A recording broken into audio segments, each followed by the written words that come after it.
اجعل هذا البلد آمنا واجنبني وبني أن نعبد الأصنام رب إنهن أضللن كثيرا من الناس فمن تبعني فإنه مني ومن عصاني فإنك غفور رحيم سبحان ربك رب العزة عما يصفون وسلام على المرسلين والحمد لله رب العالمين.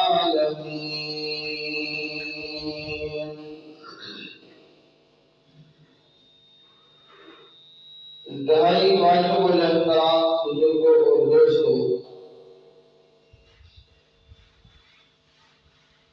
اللہ رب العزت کے اس گھر کے اندر دعا اور التجا ہے. اللہ تعالیٰ مکمل طور پر قرآن و سنت کے مطابق حق بات بیان کرنے کی توفیق نصیب فرمائے. اللہ تعالیٰ ہم سب کو سمجھ کر اس پر عمل کرنے کی توفیق نصیب فرمائے.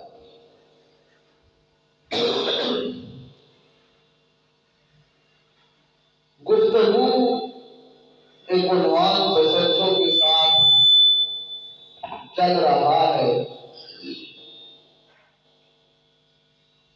جس میں اس مہینے کے اندر ایک خاص عبادت جس کو قربانی کے نام سے جانا جاتا ہے اس کی طرف رغبت ہوتی ہے، اور اس قربانی کی ابتدا کہاں سے ہوئی، طریقہ کار کیا تھا، اور وہ کس شخصیت سے اس کا آغاز ہوا، تو اس شخصیت کے متعلق ایک طویل گفتگو چلی آ رہی ہے. اور حضرت ابراہیم علیہ السلام ابتدا اپنے والد کے ساتھ بات ہوئی، پھر قوم سے بات چلی، وقت کے بادشاہ کے ساتھ مکالمہ ہوا. جب ہر طرف سے اللہ نے ان کو سرخرو کر دیا تو پھر جب ان کے باطل معبودوں کو توڑ دیا تو قوم نے فیصلہ کیا کہ ابراہیم علیہ السلام کو آگ میں ڈال دیا جائے. اب جب آگ میں ڈال دیا گیا تو 40 دن گزرنے کے بعد اللہ نے ان کو صحیح سلامت آگ سے باہر نکالا. دنیا میں کوئی انسان ایک لمحے کے لیے جلتی ہوئی آگ میں نہیں رہ سکتا. ایک لمحے کے لیے بھی جس قدر اس کا ایندھن اکٹھا کیا گیا تھا اور ان کو ڈالا گیا تھا، اس قسم کی آگ کے اندر ایک لمحے کے لیے آدمی نہیں رہ سکتا. یہ اللہ کی طرف سے معجزہ تھا، قدرت تھی کہ اللہ نے اپنے پیغمبر ابراہیم خلیل اللہ علیہ السلام کو ہر قسم کی آفت سے محفوظ رکھ کر کے اس آگ سے نکال دیا. اگر باہر نکل آئے تو اللہ کی طرف سے حکم آ گیا، اور حکم یہ تھا کہ جس علاقے میں آپ رہ رہے ہیں، عراق کا علاقہ تھا، عراق کا ملک، اس کا شہر تھا بابل، وہیں پہ پیدائش ہوئی، وہیں سارا معاملہ ہوا. اور بعض مورخین نے یہ بات بھی لکھی ہے کہ اس وقت افغانستان نہیں تھا، عراق تھا، اس کی توسیع بہت زیادہ تھی، وسعت رکھتا تھا. تو جو آگ جلانے کا عمل ہوا تھا وہ افغانستان کی اسی سرزمین کا نام لکھا گیا ہے، اس جگہ پر ہوا تھا. بہرحال اللہ نے حکم کہ اس علاقے کے لوگ نہیں مانتے، آپ اس علاقے کو چھوڑ دیں، یہاں سے ہجرت کر جائیں۔ اب پھر ابراہیم علیہ السلام نے اپنی قوم کے سامنے کہا اور فرمانے لگے انی ذاہب الی ربی سیہدین، انی ذاہب الی ربی، میں اپنے رب کے حکم کے مطابق یہاں سے چلنے والا ہوں، ان قریب میرا رب تیری رہنمائی فرما دے گا، وہ تیری مدد و نصرت فرما دے گا۔ وہاں سے ہجرت شروع کر دی۔ آپ کے ساتھ آپ کی بیوی حضرت سارہ علیہ السلام بھی موجود، آپ کے ساتھ آپ کے بھتیجے حضرت لوط علیہ السلام بھی موجود۔ یہ قافلہ چلنے لگا، ہجرت کرنے لگے، علاقے کو چھوڑ دیا۔ اسی راستے کے اندر اللہ نے حضرت لوط علیہ السلام کو نبوت سے نواز دیا اور اسی کے ساتھ ان کو ایک بستی کی طرف مبعوث فرما دیا۔ لوط علیہ السلام راستے سے الگ ہو کر اپنی قوم کی طرف چلے گئے، ان کو دعوت دینے کے لیے، رب کا پیغام سنانے کے لیے۔ ابراہیم علیہ السلام اپنی اہلیہ کو لے کر چل رہے ہیں، مصر کی طرف رخ کیا ہوا ہے، اور مصر کی طرف رخ کرتے کرتے جب درمیان میں ایک علاقے سے گزر ہوا جس علاقے میں ایک ظالم بادشاہ کی حکمرانی، ایک ظالم قسم کا بادشاہ، اس کی حکمرانی، کسی کے ساتھ عورت کو دیکھتا تھا تو اس عورت کو نہیں چھوڑتا تھا، نہیں چھوڑتا تھا۔ اب ابراہیم علیہ السلام کو اس بادشاہ کی کارندوں نے گرفتار کیا، آپ کی بیوی حضرت سارہ علیہ السلام کو بھی گرفتار کیا گیا، بادشاہ کے محل میں لایا گیا، بادشاہ کے سامنے پیش کیا گیا۔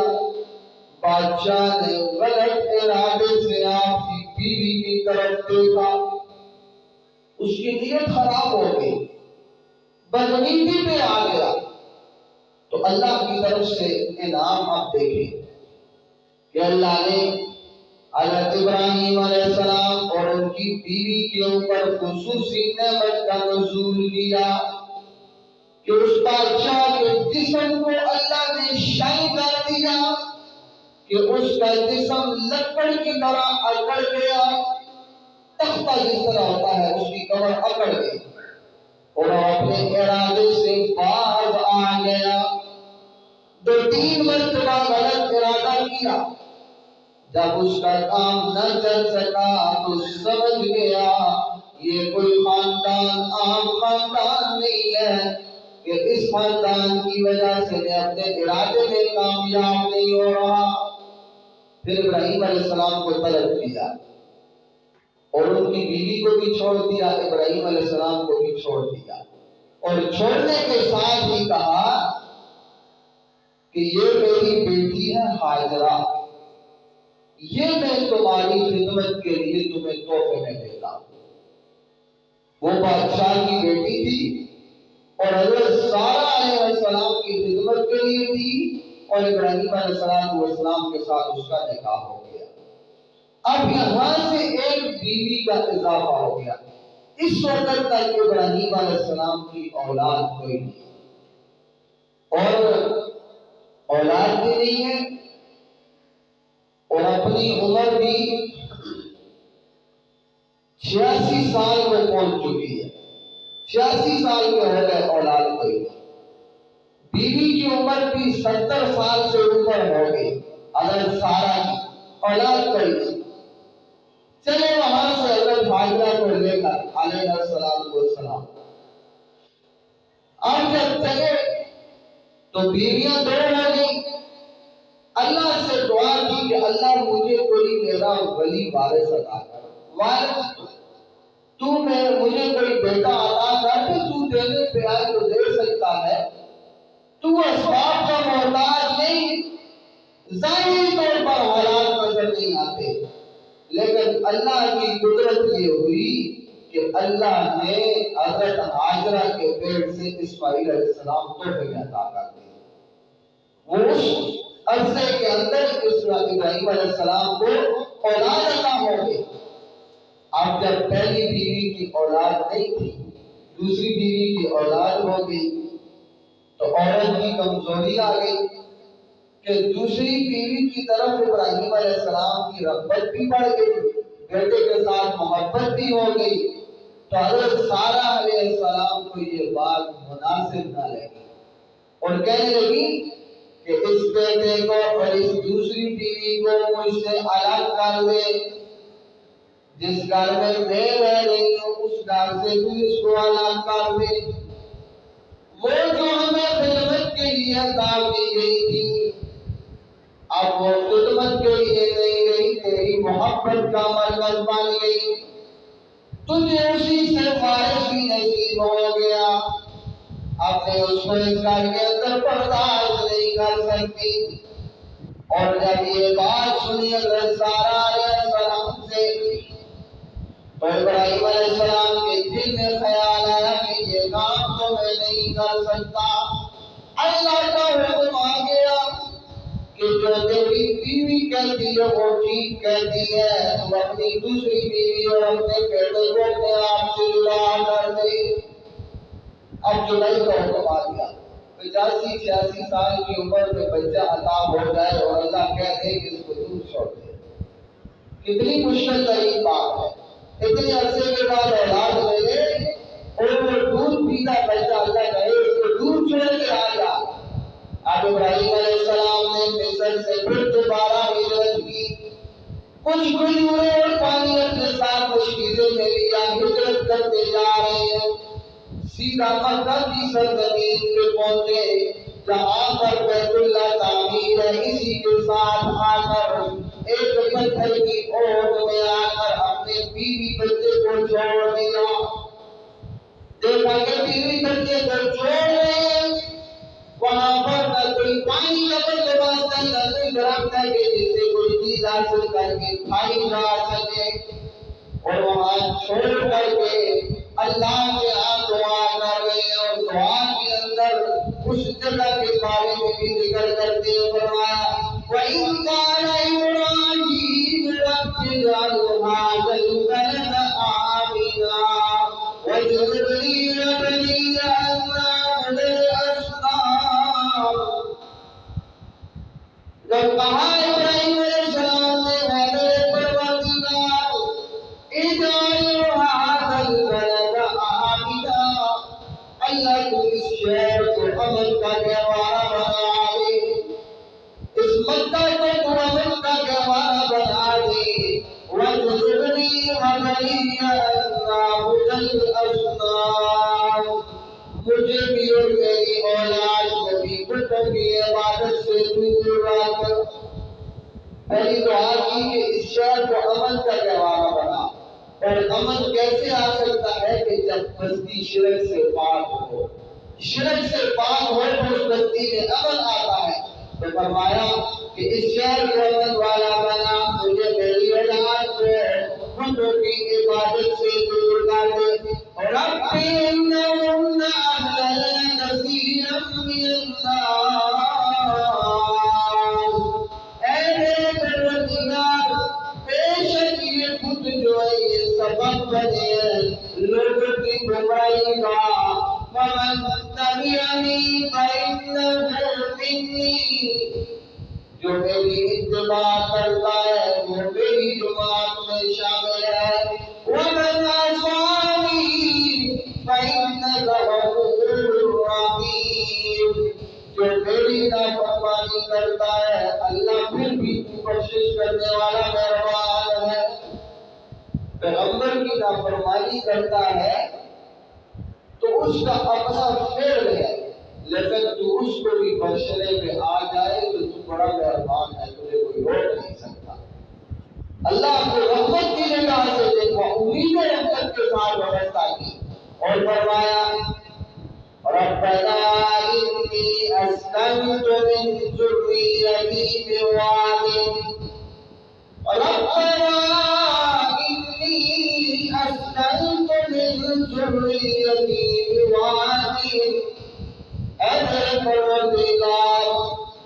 اپنی اولاد کو ایسی جگہ پر چھوڑ کے جا رہا ہوں، ایسی وادی کے اندر چھوڑ کے جا رہا ہوں، غیر زرع، جس کے اندر کچھ چیز اگانے کی صلاحیت موجود نہیں ہے، بنجر زمین۔ آج بھی کچھ علاقوں میں ایسی زمین کہ جس میں گھاس تک نہ اگتا ہو، ایسی زمین کے اندر میں اپنی اولاد کو چھوڑ کے جا رہا ہوں، اور فرمایا کہ چھوڑ کے جا رہا ہوں، اور وہ جگہ کون سی ہے؟ عند بیتک المحرم، تیری عزت والے گھر کے پاس۔ اب عزت والا گھر بیت اللہ، جس کو خانہ کعبہ کہا جاتا ہے، وہ تھا لیکن اس وقت تعمیر نہیں تھا۔ سب سے پہلے بیت اللہ کی تعمیر آدم علیہ السلام نے کروائی۔ آدم علیہ السلام نے بیت اللہ تعمیر کیا، طوفان نوح کے اندر وہ ساری اس کی عمارت ختم ہو گئی، مال نشانات باقی رہ گئے، حرمت اس جگہ کی باقی، اور فرمایا کہ تیری عزت والا حرمت والا گھر ہے، اس کے قریب میں اپنی اولاد کو چھوڑ کے جا رہا ہوں، اپنے بیوی بچے کو وہاں پر چھوڑ کے جا رہا ہوں، کھانے کے لیے کوئی چیز نہیں، پینے کے لیے پانی تک نہیں ہے۔ فرمایا اور غرض کیا چھوڑنے کی؟ ربنا لیقیموا الصلاۃ، اے میرے پروردگار تاکہ قائم کرنے والے بن جائیں نماز کو، فجعل افئدة من الناس، کر دے تو کائنات کے اندر لوگوں کے دلوں کو ایسا مائل تہوی الیہم، جو بیت اللہ کی طرف رغبت رکھنے والے ہوں، مائل ہونے والے ہوں۔ اور اللہ نے اس کا کے بارے میں فرمایا فَمَسَابَةً لِلنَّاسِ وَأَنَّا، لوگوں کے بار بار لوٹنے کی جگہ ہے اور امن کا گہوارہ ہے وہ جگہ۔ فرمایا کہ وَارْزُقْهُم مِّنَ الثَّمَرَاتِ، ایک تو لوگوں کے بار بار لوٹنے کی جگہ ہو، بار بار آنے کی جگہ ہو، دوسرا یہاں رزق کا بندوبست کوئی نہیں ہے، اللہ تو ان کو وافر مقدار میں رزق عطا کر دے، اور رزق عطا کر دے تو آگے غرض ذکر کی لَعَلَّهُمْ يَشْكُرُونَ، تاکہ وہ شکر گزار بن جائے۔ اور میں کہتا ہوں دلی دعا ہے، اللہ سب کو اپنا گھر بیت اللہ دیکھنا نصیب فرمائے، جو میں اللہ ان کو بار بار نصیب فرمائے۔ جو پھل آپ کو پاکستان میں اگتا ہوا نہیں ملتا نا، اس پاکستان میں سب سے بہترین جو پھل ہو اچھے قسم کا یہاں اگتا ہے، آپ کو نصیب نہیں ہوتا، وہاں اگتا نہیں ہے، وہاں سال کے 12 مہینے وہ پھل آپ کو نصیب ہوتا ہے۔ یہ ابراہیم علیہ السلام کی دعا کا نتیجہ ہے۔ دنیا کے اندر کسی جگہ پر بہترین قسم کا پھل اگر پیدا ہوتا ہے تو وہ سیدھا مکہ کی سرزمین پہ پہنچتا ہے، وہاں رزق ملتا ہے، اور دنیا کی ہر چیز وہاں پر، اور ہر ملک کا اپنا نظام ہے، تو وہاں پر یہ کیلے یہ بھی کلو کے حساب سے، مالٹے یہ بھی کلو کے حساب سے، درجن والی بات وہاں نہیں، یہ درجن والا حساب یہاں پہ، وہاں کلو کے حساب سے ملتی ہے ہر چیز۔ اور چیز بھی یہ نہیں کہ یہ پھل بیچ کا خراب ہوگا یا ایسا ہوگا، پتہ نہیں ذائقہ کیسا ہوگا، بہترین قسم کا ذائقہ اور بہترین قسم کا پھل وہاں اللہ نصیب فرماتا ہے۔ اور یہ ابراہیم علیہ السلام کی دعا کا نتیجہ ہے۔ اور کوئی آدمی اللہ کو توکل کر کے اس مکہ کی سرزمین پہ اس حرم کی حدود میں بیٹھ جائے، میں دعوے سے کہتا ہوں وہ کبھی بھی بھوکا نہیں مرے گا، کبھی بھی اس سے بھوک محسوس نہیں ہوگی۔ کیوں؟ وجہ یہ ہے کہ وہاں پر ایک جو صدقات کی بھرمار ہے، کوئی آدمی آتا ہے دیکھتا ہے دوسرا کسی کو دے رہا ہے، تیسرا کسی کو دے رہا ہے، کھانا تقسیم کیا جا رہا ہے، لمبا سلسلہ لگا ہوا ہے، یعنی لاکھوں کے اعتبار سے 24 گھنٹے چہل پہل لگی ہوئی ہے اس سرزمین پر۔ اور ابراہیم علیہ السلام کی دعا کیا تھی کہ لوگوں کے دلوں کو اس کی طرف مائل کر دے۔ کون دنیا کا مسلمان ہے جو نہیں چاہتا کہ مکہ کی سرزمین ہر آدمی کے دل میں خواہش ہے کہ میں مکہ مدینہ دیکھ کے آ جاؤں. ابراہیم علیہ السلام کی دعا کا نتیجہ ہے اور رزق بھی ان کی دعا ملتی جو نہیں مل رہا ہے اور اللہ کی طرف سے یہ خصوصی انعام ہے. ایک تو امن کا گہوارہ بنا دیا گیا, دوسرا رزق بھی یہاں پر مقدار ہے, تیسرا ساری کائنات کے مسلمانوں کے لیے رحمت والا گھر اس نے بنا دیا. ہر مسلمان چاہتا ہے کہ میں مکہ مدینہ دیکھ کے آ جاؤں. فرمایا وَجَعَلْ أَفْئِدَةً مِّنَ النَّاسِ تَهْوِي إِلَيْهِمْ, لوگوں کے دلوں کو تو ایسا مسخر کر دے اس کی طرف رغبت کرنے والا, اور ان کو تو رزق دے دے بھائیوں میں سے تاکہ وہ شکر گزار بن جائے. ربنا إِنَّكَ تَعْلَمُ مَا نُخْفِي وَمَا نُعْلِنُ, اے میرے پروردگار بے شک تو جانتا ہے جو ہم چھپاتے ہیں اور تو جانتا ہے جو ہم ظاہر کرتے ہیں. اللہ دلوں کے رازوں کو بھی جانتا ہے, زبان سے نکلی ہوئی بات کو بھی جانتا ہے, اور انسان کے دل میں ابھی تک جو خیال نہیں آیا اللہ اس کو بھی جانتا ہے. اللہ پہلے مرضی ہے. بارہ ابراہیم علیہ السلام نے اپنی اولاد کو چھوڑا, وہیں پر اولاد کو چھوڑ کر کے دعائیہ کلمات کہہ دیے, واپس نکلنے لگے. بیوی نے پیچھے سے آواز دی, آپ ہمیں کیوں چھوڑ کر کے جا رہے ہیں؟ آپ نے پیچھے مڑ کر نہیں دیکھا. دو مرتبہ آواز دی, تیسری مرتبہ کہنے لگی کیا اللہ نے حکم دیا ہے یہاں چھوڑنے کا؟ ابراہیم علیہ السلام نے جواب دیا کہ اس اللہ نے حکم دیا ہے. تو وہ کہنے لگی اگر اللہ نے حکم دیا ہے یہاں چھوڑنے کا تو وہ اللہ کبھی بھی ہمیں ضائع نہیں کرے گا. ایسا ایمان کرتا یقین تھا, اللہ ہمیں کبھی بھی ضائع نہیں کرے گا.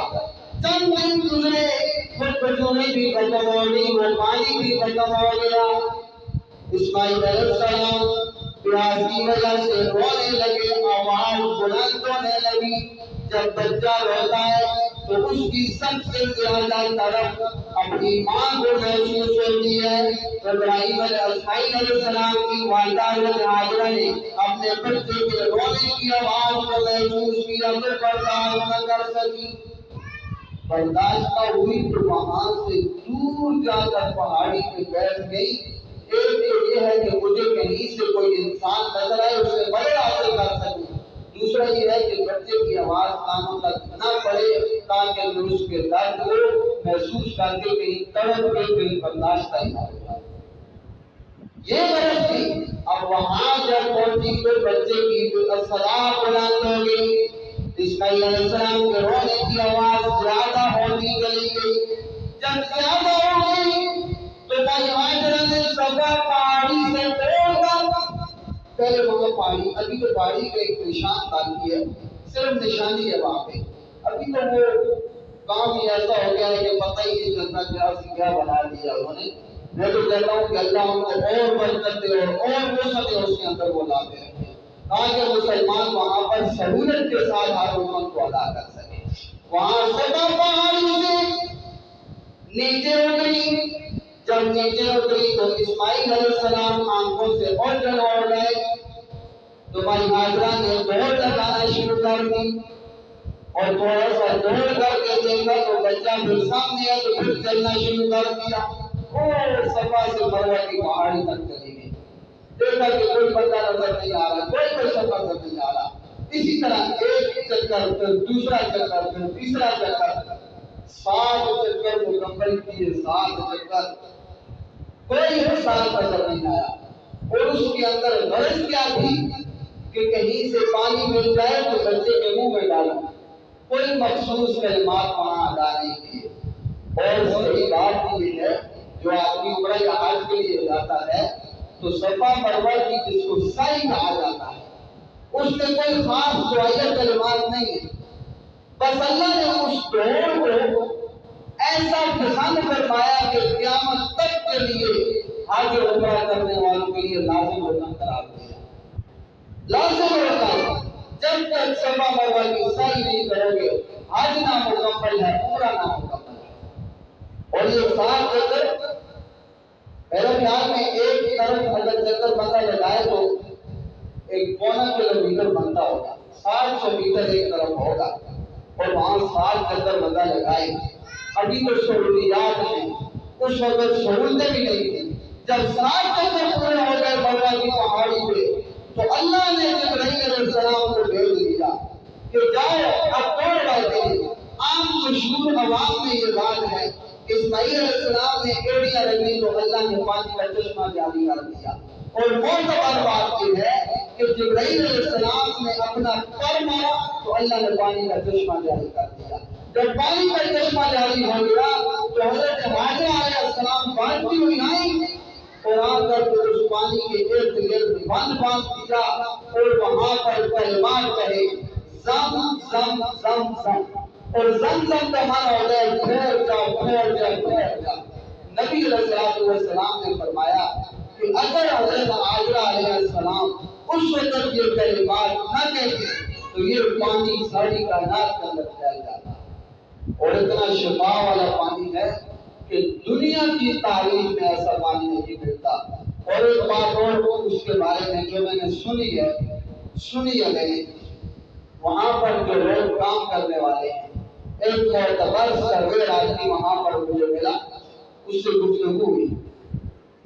جو آدمی گئے انہوں نے نظارہ دیکھا ہوا ہے کہ جو زمزم کا کنواں ہے وہ بیت اللہ کے دروازے کی طرح سامنے ہے اس جگہ پر، تو اس کا ایک نلکا لگا ہوا ہے نبی علیہ السلام کا جو گھر تھا اس کے پاس۔ وہ کتنی جگہ ہے، 1 کلومیٹر سے بھی زائد بنتے ہیں تقریباً۔ جو نبی علیہ السلام کی جائے پیدائش جس کو کہا جاتا ہے تو لائبریری ہے، صفا مروہ کے درمیان سے باب السلام سے لے کر بہت دور، اتنا دور وہ جا کر وہاں ایک نلکا لگا ہوا ہے، اور یہی بیت اللہ اور اس کے سامنے جہاں پر بادشاہ کا محل ہے، جو بعد اسماعیل سے عبادت العزیز کے اوپر کی طرف ہتھیار کے وہاں اس کو کہتے ہیں، وہاں سامنے محل ہے، اور محل بالکل قریب ہے۔ اتنی قدرت ہے اس پانی میں کہ وہاں تک نلکا پہنچ گیا، اور دنیا کی مشین انہوں نے استعمال کی، وہ پانی محل میں نہیں گیا۔ دنیا کی موٹر انہوں نے استعمال کی، لیکن وہ پانی اس بادشاہ کے محل میں نلکا نہیں رکھ سکا۔ یہ اس پانی کے اندر ایک قدرت اللہ نے قائم کی ہے کہ اللہ اس پانی کو کسی کے گھر میں نہیں بلکہ گھر سے نکال کر پانی تک لاتا ہے۔ یہ اس کی قدرت کی دلیل ہے۔ اب وہی اسماعیل علیہ السلام ہے کہ اتنی عرصہ کے بعد ابراہیم علیہ السلام کو ملے، پھر چھوڑ دیا گیا۔ اب جب بڑے ہونے لگے، مفسرین نے لکھا ہے 13 سال کی عمر، تو اللہ نے اسی اسماعیل کو ذبح کرنے کا حکم دے دیا، اور اس کا تفصیلی واقعہ انشاءاللہ آئندہ جمعے میں بیان کیا جائے گا۔ اللہ کی توفیق نصیب فرمائے۔